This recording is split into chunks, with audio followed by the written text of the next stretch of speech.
밤새도록 소변 때문에 깨십니까? 소변 줄기가 약해지셨나요? 화장실에 더 자주 가거나 급하게 달려가야 하나요? 그렇다면 이 팟캐스트는 당신을 위한 것입니다. 증거 기반 의학 및 성건강 콘텐츠를 제공하는 한수진 팟캐스트에 오신 것을 환영합니다. 저는 비뇨가 전문의이자 골반외과 의사인 한수진입니다. 오늘은 전 세계 수백만 명의 남성에게 영향을 미치는 질환인 양성 전립선 비대증 즉 BPH에 대해 깊이 탐구해 보겠습니다. BP가 무엇인지, 왜 발생하는지, 어떻게 예방할 수 있는지, 보충제에 대한 진실, 그리고 이러한 증상을 관리하는 데 도움이 되는 다양한 치료 옵션에 대해 다룰 것입니다. 1. 비츠란 무엇인가요? BPH 즉 양성 전립선 비대증은 전립선이 커지는 것을 말합니다. 전립선은 방광로 아래에 위치한 호두 크기의 선 글란드 소변을 몸 밖으로 배출하는 통로인 요도를 둘러싸고 있습니다. 저는 이것을 소변관이라고 부르기도 합니다. BPH는 이 선이 커질 때 발생합니다. 이것이 얼마나 흔한지 모를 수도 있습니다. 60세까지 남성의 약 70%가 비례되지 않습니다. 다시 말씀드릴게요. 60세가 되면 남성 10명 중 7명이 BP를 겪습니다. 그리고 80세가 되면 그 숫자는 80%로 껑충 옵니다. 하지만 전립선이 비대해졌다고 해서 항상 증상이 나타나는 것은 아닙니다. 그리고 비대해진 크기가 항상 증상과 일치하는 것도 아닙니다. 때때로 의사에게 진료를 받으면 전립선이 그렇게 크지 않지만 증상이 정말 귀찮으시군요라고 말할 수도 있습니다. 따라서 단순히 크기만의 문제는 아니지만 아주 흔하게는 어느 정도의 비대증 때문입니다. BPH의 증상이 나타날 때 일반적으로 배뇨와 관련이 있습니다. 다음과 같은 증상들을 겪을 수 있습니다. 빈뇨. 하루 8회 이상 화장실에 자주 가는 것, 요절박. 소변을 참을 수 없나 허물 수 없는 갑작스럽고 강한 욕구, 야뇨증. 밤에 소변을 보기 위해 한 번 이상 깨는 것, 한 번 이상은 비정상으로 간주됩니다. 약한 소변 줄기. 20대 때와 비교해 소변 줄기가 약해지는 것, 소변 시작의 어려움. 변뇨를 시작하기 어려운 것, 간헐려. 소변 줄기가 멈췄다. 다시 시작하는 것, 불완전 배뇨감. 방광을 완전히 비우지 못한 것 같은 느낌. 때로는 이와 함께 배니어 후 요점적이 나타나기도 합니다. 즉, 소변을 다 봤다고 생각했는데 직후에 소변이 몇 방울 떨어지는 것입니다. 요실금 보통은 소변이 급해서 화장실에 도착하지 못하고 새는 경우입니다. 또는 때로는 방광이 너무 가득 차서 넘침 요실금이라고 하는 것이 발생하여 방광이 너무 가득 차서 더 이상 소변을 담을 수 없어서 새는 경우도 있습니다. 이러한 증상은 사람마다 다르게 영향을 미칠 수 있습니다. 어떤 사람들은 전혀 신경 쓰지 않지만 다른 사람들에게는 삶의 질에 심각한 영향을 미칩니다. 특히 밤에 소변을 보기 위해 깨는 환자들의 경우 더욱 그렇습니다.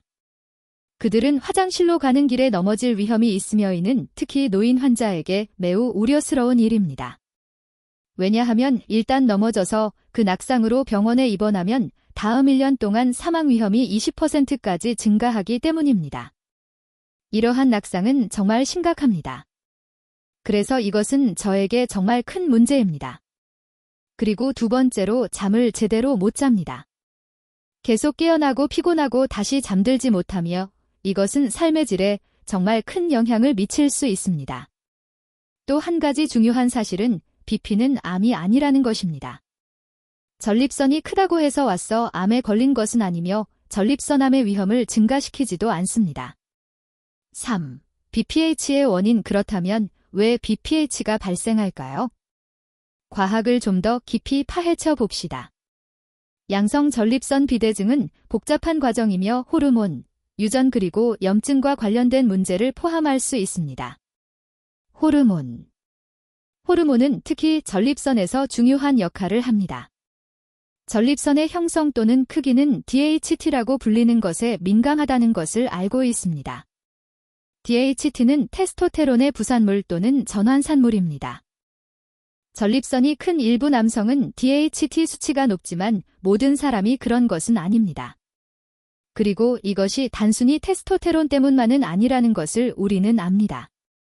왜냐하면 단순히 테스토테론 때문이라면 테스토테론은 나이가 들면서 감소하므로 사람들의 전립선은 계속 커지지 않을 것이기 때문입니다. 바로 여기서 다른 요인들이 작용하게 됩니다. 염증, 이것은 큰 요인입니다.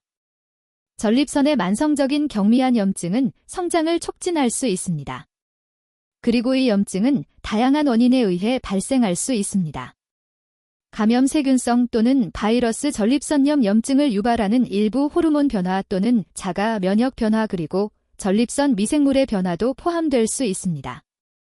흥미롭게도 염증이 있으면 표피 성장인자, 인슐린 유사 성장인자, 변형 성장인자 베타와 같은 특정 성장인자의 방출을 촉발합니다. 이들은 신호를 보내 세포 성장과 분열을 자극하고 이것이 세포 증식을 유발하여 전립선 비대증을 일으킵니다. 불균형 BP 또는 모든 기관에 대해 생각할 때 세포가 성장하는 것과 세포가 죽는 것 사이에는 균형이 있습니다. 예를 들어 우리 피부에는 항상 새로운 세포가 만들어지고 오래된 세포는 떨어져 나갑니다. BPH에서는 불균형이 있습니다. 죽는 세포보다 성장하는 세포가 더 많아지고 이것이 비대증으로 이어집니다. 또 다른 일은 전립선이 커지면서 산소 수치가 낮은 영역을 만든다는 것입니다. 이러한 저산소증 영역은 다시 더 많은 염증성 물질을 촉발합니다. 그래서 우리는 성장, 염증, 낮은 산소, 더 많은 염증을 유발하고 더 많은 성장인자를 만들고 계속해서 비대해지는 악순환에 빠지게 됩니다. 유전. BPH에는 유전적인 요소가 있습니다. 만약 당신에게 가까운 남성 친척, 보통 아버지가 젊은 나이, 즉 60세 이전에 BPH를 앓았다면 당신은 더 높은 위험에 처할 수 있습니다. 사실 우리는 유전적 요인이 있는 사람들이 유전적 요인이 없는 사람들보다 40대 초반에 비폐 증상을 겪을 가능성이 더 높다는 것을 발견했습니다. 대사증후군, 당뇨병, 고혈압, 비만과 같은 질환이 BPH에 걸릴 가능성과 관련이 있습니다. 실제로 당뇨병이 있으면 BPH 위험이 2배 이상 증가합니다. 교감신경계. 교감신경계의 활동이 증가하면 전립선의 평활근 긴장이 증가하여 증상에 기여할 수 있습니다. 따라서 교감신경계를 가속화하는 어떤 것이든, 즉 투쟁 도피 시스템은 이러한 증상을 악화시킬 수 있습니다. BPH 예방 및 관리. 이제 전립선 비대를 유발하는 요인들을 알았으니 예방에 대해 이야기할 수 있습니다. 모든 위험 요소를 통제할 수는 없습니다. 유전이나 노화를 통제할 수는 없지만 증거 기반으로 위험을 줄이기 위해 할 수 있는 일들이 있습니다. 건강한 체중 유지. 연구에 따르면 BMI가 35 이상인 남성은 BMI가 25 미만인 남성보다 BPH 발병 위험이 2배 이상 높습니다. 그리고 허리 둘레가 40인 이상이면 위험이 약 50% 증가합니다. 따라서 건강한 체중을 유지하고 체지방을 줄이는 것이 염증의 연쇄 반응을 줄이는 데 매우 중요합니다. 활동적인 생활, 규칙적인 신체 활동은 매우 도움이 됩니다. 가벼운 운동만으로도 BP 위험을 30% 줄이는 것으로 나타났습니다. 가벼운 운동은 무엇일까요? 일주일에 2시간 걷는 것입니다. 하루 20분도 차이 안 됩니다. 따라서 하루 20분 걷는 것만으로도 위험을 줄이는데 도움이 될 수 있습니다. 규칙적으로, 즉 일주일에 약 6번 운동하는 남성은 BP 위험이 50% 더 낮다는 것이 입증되었습니다. 식단. 식단은 중요한 역할을 합니다. 지방이 많은 붉은 고기를 제한해야 합니다. 매일 붉은 고기를 섭취하면 일주일에 한 번 미만으로 먹는 것에 비해 BP 위험이 약 30% 증가합니다. 식단에 채소를 더 많이 섭취하세요. 하루에 4회 이상 채소를 섭취하면 위험이 약 30% 감소하는 것으로 나타났습니다. 리코펜이 풍부한 식품도 추가하는 것을 고려해 볼 수 있습니다. 토마토, 특히 익힌 토마토에는 리코펜이 들어 있습니다. 리코펜은 피케지를 예방하는 데 도움이 되는 것으로 연구되었습니다. 수박도 리코펜이 많이 함유된 식품입니다. 연구에 따르면 총 에너지 섭취량의 3 이상을 차지하는 고지방 섭취는 BPH 위험을 30 증가시킵니다. 기존 질환 관리. 마지막으로 모든 질환은 염증을 증가시키므로 당뇨병, 고혈압, 고콜레스테롤과 같은 질환을 잘 관리하는 것은 심장 건강뿐만 아니라 전립선 건강에도 좋습니다. 약물에 대한 주의. 이것은 아마 이전에 들어보지 못했을 것입니다. 일부 일반 의약품이 실제로 PPH 증상을 악화시킬 수 있습니다. 그중 하나는 매우 흔한 항이제입니다. 이것은 방광을 이완시켜 소변을 비우기 어렵게 만들 수 있습니다. 또 다른 하나는 슈도에페드린, 피스토에페드린과 같은 비충혈 제거제입니다. 이것은 실제로 평활근을 수축시켜 배뇨를 훨씬 더 어렵게 만들 수 있습니다. 일부 한구일제, 특히 삼환계 한구일제도 방광 기능에 부정적인 영향을 미칠 수 있습니다. 알레르기 때문에 항히스타민제를 복용 중이거나 이러한 약물이 필요한 경우 비뇨기과 전문의와 상담하십시오. 배뇨 증상을 겪고 있다면 대신 사용할 수 있는 것이 있나요? 라고 물어보세요. 보충제 및 행동 변화. 사람들은 항상 증상 개선을 위해 어떤 일반 의약품을 복용할 수 있는지 알고 싶어 합니다. 소-팔메토-8메토. 이것은 pH에 대해 가장 많이 연구된 보충제입니다. 초기 연구는 정말 유망했지만 최근의 고품질 임상시험에서는 위약에 비해 유의미한 이점을 보여주지 못했습니다. 3명 이상의 남성을 대상으로 한 대규모 연구에서는 소-팔메토가 고용량에서도 배뇨 증상 개선에 있어 위약과 차이가 없다는 것을 발견했습니다. 위약은 증상이 개선될 것이라고 생각하고 복용하지만 실제로는 그렇지 않은 설탕, 아약 같은 것을 말합니다. 저는 여전히 일부 환자들이 소-팔메토를 시도하는 것으로부터 이점을 얻는다고 생각합니다.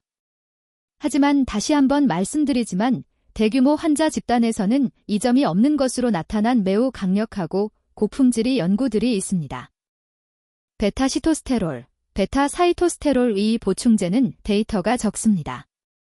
일부 연구에서는 배뇨 증상과 소변 유속, 소변 줄기가 더 빠른 것들의 일부 개선을 보여주었지만 장기적인 데이터가 많이 부족합니다. 피금 아프리카눔, 필레이금 아프리카눔 이 보충제는 코크란 리뷰에서도 다루어졌습니다. 코크란 리뷰는 모든 데이터를 체계적으로 검토하는 매우 고품질의 메타 분석입니다. 소-팔메토와 피금에 대해 모두 코크란 리뷰가 있었는데 피금은 증상 개선에 대한 일부 증거를 발견했지만 불행히도 연구들이 모두 단기적이고 품질이 다양했습니다. 호박씨 추출물 펌킨 새 엑스트랙트. 이것도 흥미로운 보충제입니다. 일부 연구에서는 증상 점수에서 약간의 이점을 보여주었지만 결과가 일관되지 않습니다. 서양 쇠기풀 티닝 네틀. 이것은 보통 단독으로 연구되지 않고 소-팔메토와 결합하여 연구됩니다. 소-팔메토와 결합된 연구에서는 96주라는 장기간에 걸쳐 증상 개선이 일부 관찰되었습니다. 리코펜 리초펜의 토마토와 수박과 같은 식단 내 리코펜은 이점을 보여주었습니다. 하지만 보충제 형태의 리코펜에 대한 데이터는 덜 확실합니다. 따라서 저는 보충제를 복용하는 것보다 리코펜이 풍부한 식품을 섭취하는 것을 권장합니다. 보충제의 품질은 매우 다양할 수 있다는 것을 기억하는 것이 중요합니다. 예를 들어 한 연구는 수가지 소-팔메토 제품을 조사했는데 활성 성분 함량에 엄청난 차이가 있다는 것을 발견했습니다.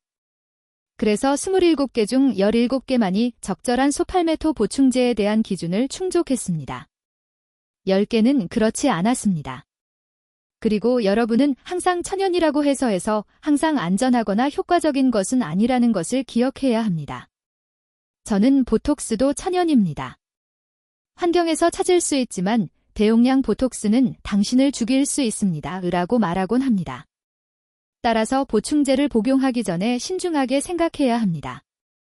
보충제에 대한 규제가 거의 없으므로 우리는 병에 적힌 내용이 실제로 병 안에 있는지 항상 알 수는 없습니다. 보충제를 복용할 경우 시작하기 전에 의사에게 언급해야 합니다. 또한 성분들을 확인하십시오. 때로는 당신이 생각하는 것보다 더 많은 보충제를 복용하고 있고 각 개별 성분을 더 많이 섭취하고 있다는 것을 깨닫지 못할 수도 있습니다. 따라서 보충제를 복용하기 전에 저는 행동 변화가 똑같이 효과적이거나 더 효과적일 수 있다고 주장합니다. 수분 섭섭치. 저는 항상 사람들에게 마시는 양을 확인하라고 조언합니다. 충분한 수분을 섭취하고 있다면 소변 색깔은 연한 노란색이어야 합니다. 너무 적게 마신다면 더 진할 것입니다. 많이 마신다면 물처럼 투명할 것입니다. 물처럼 투명한 것은 가끔은 괜찮지만 항상 그렇다면 너무 많이 마시고 있는 것입니다. 어떤 사람들은 물을 덜 마시면 배뇨 증상이 덜할 거야 라고 생각하지만 사실 너무 적게 마시면 소변이 매우 농축됩니다.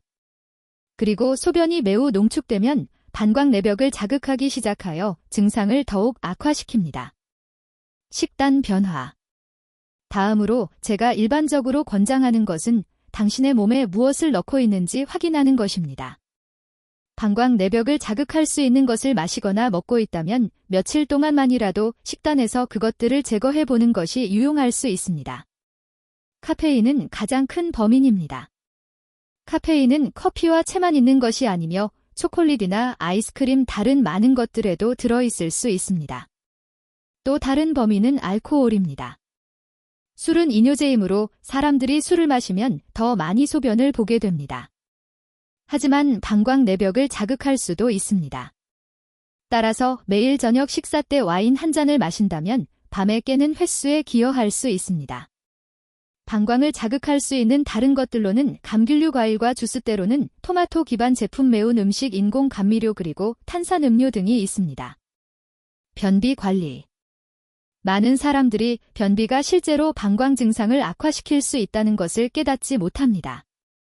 변비가 있으면 대변이 방광 뒤에 있는 직장을 채우고 방광을 밀어내어 더 민감하게 만들고 증상을 훨씬 더 악화시킵니다. 따라서 변비에 걸리지 않도록 하는 것이 매우 도움이 됩니다. 체중 감량. 이미 언급했듯이 체중 감량은 도움이 될 수 있습니다. 실제로 체중의 8%만 줄여도 배뇨 증상이 크게 개선될 수 있습니다. 그러면 마지막으로 담배를 피우고 있다면 담배를 끊으십시오. 흡연은 방광에 엄청난 자극을 줍니다. 따라서 전립선뿐만 아니라 방광, 폐, 그리고 흡연의 화학물질에 의해 영향을 받는 몸의 모든 부위를 위해 근면을 고려하십시오. 저의학적 치료 보존적 관리를 시도해보고 비대증을 예방하려고 노력하고 보충제도 시도해봤다면 다음에 무엇을 할 수 있을까요? 의학적 치료에 대해 이야기해 봅시다. 이 팟캐스트에서는 수술적 치료에 대해서는 다루지 않을 것입니다. 새로운 치료법이 너무 많아서 그 주제에 충분한 시간을 할애하고 싶기 때문입니다. 그래서 저는 BGS 수술적 치료에 대한 전체 에피소드를 다룰 것입니다. 알파 차단제, 앨파블로커스 가장 흔한 의학적 치료법입니다. 이 약들은 전립선과 방광목 근육을 이완시킴으로써 작동합니다. 그러면 이완된 평활근을 가로질러 소변이 더 잘 흐르기 때문에 변뇨가 더 쉬워집니다. 때때로 몇 가지 부작용이 있습니다. 제가 항상 환자들에게 경고하는 것은 역행성 사정입니다. 가장 흔하게 처방되는 탐술로신은 역행성 사정 비율이 매우 높습니다. 그것은 사정할 때 전객이 계급으로 나가지 않고 방광으로 되돌아가기 때문에 전객의 양이 줄어들거나 없는 것을 의미합니다. 다행히도 우리는 역행성 사정 위험이 낮은 알프조신, 엘프소신과 같은 다른 옵션도 있습니다. 또 다른 위험은 어떤 사람들은 너무 빨리 일어설 때 어지러움을 느낄 수 있다는 것입니다. 또한 수술을 받아야 하는 경우 플로피 아이리스 증후군을 유발할 수 있습니다. 따라서 눈수술을 앞두고 있다면 비뇨과 전문의에게 이 사실을 알려서 이 약을 처방하지 않도록 해야 합니다. 호프알파 환원 효소 억제 파브알파 레드크테스히 이것은 피나스테리드 파이나스테리데 또는 두타스테리드라는 약물입니다. 이 약들은 테스토테론이 DHT로 전환되는 것을 차단함으로써 작동합니다. 그리고 전립선은 DHT에 매우 민감하다는 것을 기억하십시오. 그런 다음 이 약들은 전립선을 수축시킵니다. 이 약들은 작용하는데 오랜 시간이 걸릴 수 있습니다. 어떤 때는 3개월, 어떤 때는 9개월이 걸릴 수도 있습니다. 이 약들은 저용량으로 탈모 치료에도 사용됩니다. 하지만 제가 알려드리고 싶은 두 가지 주요 부작용이 있습니다. 하나는 소수의 사람들이 성욕에 영향을 미치는 매우 불쾌한 성적인 부작용을 겪는다는 것입니다.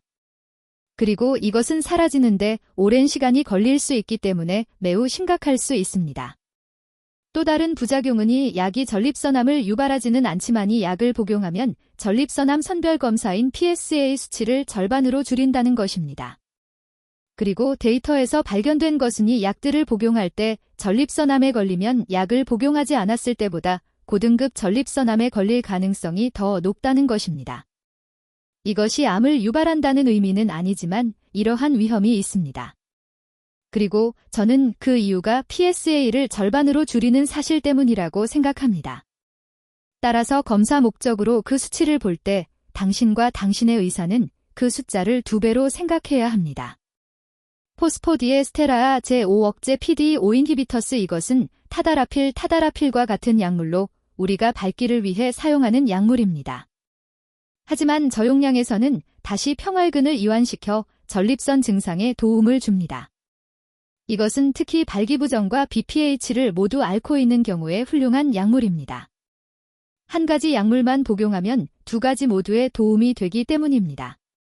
부작용으로는 감기 증상, 코 막힘, 근육통 등이 있을 수 있습니다. 하지만 일반적으로 저용량에서는 대부분의 사람들이 꽤 잘 견디는 편입니다. 이제 복합 치료를 사용할 수 있습니다. 알파 차단제와 오스 알파 환원 효소 억제를 모두 복용할 수 있습니다. 가장 흔한 것은 플로맥스, 에플로막스와 피나스테리드, 파이나스테리드입니다.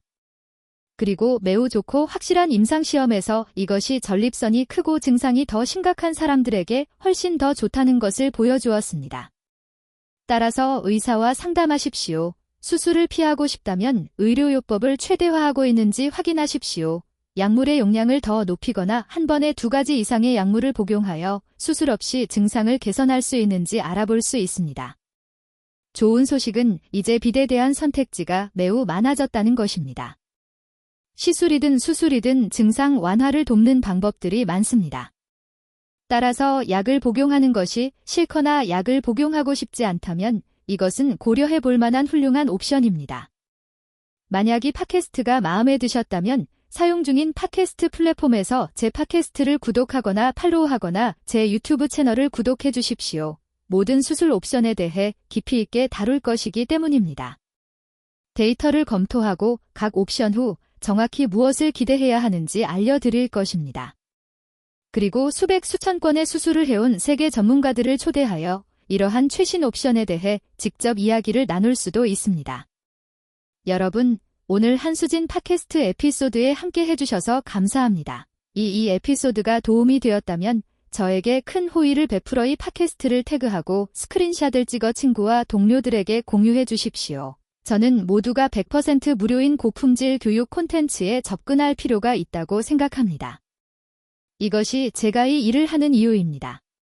그리고 더 많은 사람들이 이것에 접근하여 자신의 몸에 대해 정확하고 증거 기반의 결정을 내릴 수 있도록 힘을 얻기를 바랍니다. 그리고 언제나처럼 자신을 돌보세요. 당신은 그럴 만한 가치가 있으니까요.